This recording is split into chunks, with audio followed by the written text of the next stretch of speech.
Au fond de la vallée, voici la Gaine. Et à 8 kilomètres de là, sur les hauteurs, c'est sa petite jumelle, anciennement Saint-Bonnet-à-Valouze. Le village est blotti dans sa montagne. Ici règne le silence et le calme, la vie rêvée pour certains. Les oiseaux, on les entend chanter.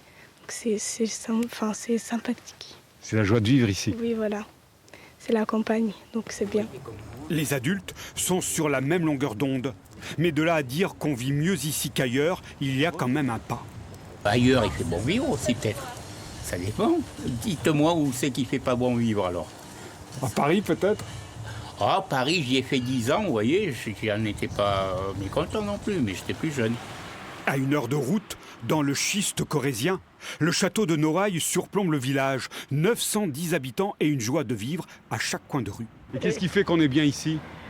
Oh, ben, le calme. Et puis, il n'y a pas d'usine, il n'y a pas de pollution. Enfin, pour l'instant. Ici, on vit bien, très bien même. La commune possède tous les équipements nécessaires. Et ce n'est pas par hasard. Les gens qui viennent s'installer sur le village, la première des choses qu'ils demandent, c'est qu'est-ce qu'ils vont trouver en matière d'équipement.